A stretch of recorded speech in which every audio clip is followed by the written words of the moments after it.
گئے ہیں. تو وہ کپڑے کا کام کرتی تھی. ہماری گھر کے اندر پوری ایک دکان تھی, باقاعدہ پوری ایک دکان. وہ کپڑے کا کام کوئی 35-40 سال کرتی رہی ہیں, اور میں ان کے پیروں میں بیٹھ کے کرتی رہی ہوں, کیونکہ انہوں نے مجھے پالا تھا اور پال پوس کے انہوں نے اپنے گھر میں ہی شادی کر لی میری. لیکن اب ان کے 3 بچے, ایک بیٹی اور 2 بیٹے. ان کے فوت ہونے کے بعد یہ وراثت میں انہوں نے آپس میں, ظاہر ہے وہ بٹوارا یا جو بھی کہتے ہیں کہ بانٹتے آپس میں ہو جاتا ہے.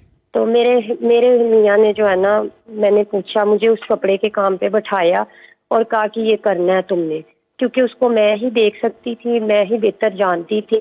اور میرے میاں اور میرے جیٹھ تو ہے نا وہ باہر جاب کرتے, سارا دن گھر کے اندر وہ کام میں نے کرنا ہے.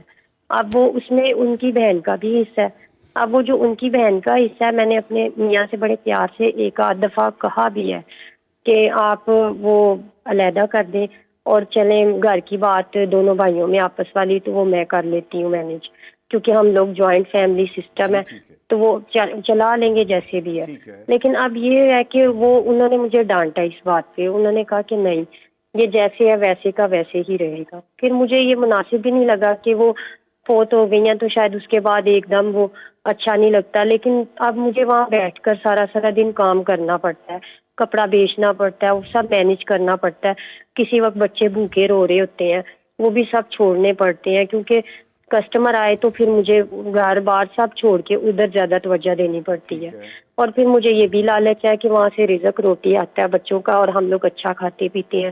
اب مجھے یہ سمجھ نہیں آتی کہ یہ سالوں سال یہ مطلب کتنی دیر چلے گا. جب میں اپنے ہسبینڈ کو کہنے لگتی ہوں تو میرے ہسبینڈ اس بات سے ناراض ہو جاتے ہیں, اور اگر اس میں سے میں کچھ لوں یا تو وہ میرے اوپر ایک وہ چوری والا آ جائے گا. آپ سمجھ رہے ہیں نا بات کو, کہ اگر میں لیتی ہوں تو وہ مجھے چوری کا ہوگا کہ اس نے چوری کیا اندر سے.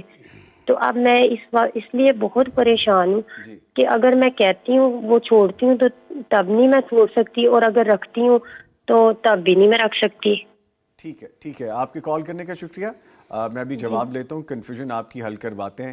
ایک گزارش لیکن اور بھی ہے, اور پلیز یہ بھی بتائیے گا کہ میں اگر اس میں سے کچھ لیتی ہوں تو کیا وہ واقعی میں چوری ہے, حالانکہ وہاں پہ سوائے میرے کام کرنے والا کوئی بھی بندہ نہیں ہے. ٹھیک ہے, میں سمجھ سکتا ہوں. آپ کے کال کرنے کا بہت شکریہ. گزارش یہ کہ جب بھی کال کریں تو ایک وقت میں ایک سوال کریں اور اس کو تھوڑا چھوٹا رکھیں تاکہ زیادہ لوگ شامل ہو سکے. بہت شکریہ آپ کے کال کرنے کا سر. جی, پہلی بات یہ وراثت کے مسائل میں پھر دیکھنا, جی ابھی ہم یہ جیسے آگے بڑھے گا تو مسائل بڑھیں گے. ابھی تو صرف ان کو شکوا ہے, کل کو ممکن ہے دونوں بھائیوں کو بھی شکوا ہو, اس بہن کو بھی شکوا ہو. تو سب سے بہتر بات تو یہ ہے کہ اس کو تقسیم کیا جائے. تقسیم کرنے کا ایک اچھا طریقہ یہ ہو سکتا ہے کہ اس کی ویلیو نکالیں, جو بہن کا حصہ ہے بہن کو دے دیں. اگر بہن یہ ساری دکان رکھنا چاہتی ہے تو وہ پیسے دے دے بھائیوں کے حصے کے. جی ٹھیک ہے. اور اگر بھائیوں میں سے کوئی ایک بھائی رکھنا چاہتا ہے تو وہ دیگر 2 افراد کو ان کے حصے اپنی آمدنی سے دے دے. ٹھیک ہے. یا ان سے طے کر لے کہ لو جی بھائی آپ کا اتنا حصہ بنتا ہے, ہم آپ کو 6 ماہ میں سال کے اندر یہ دے دیں گے. جی. تو کوئی ایک سنبھال لے تو یہ سب سے آسان طریقہ ہے. جی. اور اگر وہ چاہتے ہیں جی اماں جی کی یہ وراثت اسی طرح چلتی رہے, بڑھتی رہے, پھلتی پھولتی رہے, تو پھر یہ جو مسکینہ سارا دن محنت کرتی ہے اس کی بھی تو کچھ معاوضہ طے کرے نا.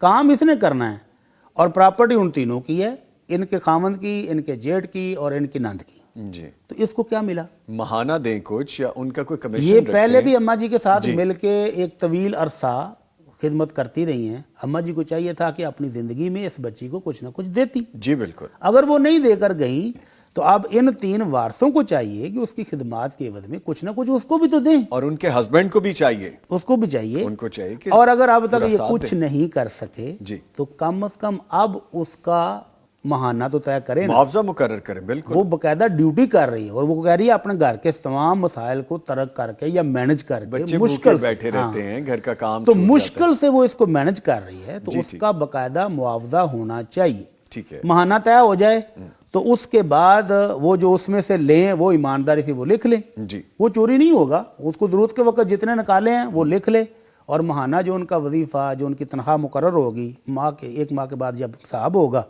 وہ اس میں سے مائنس کر کے باقی ان کو دیں, اور جو پرافٹ ہے پھر وہ تینوں وارثوں میں تقسیم کر لیں.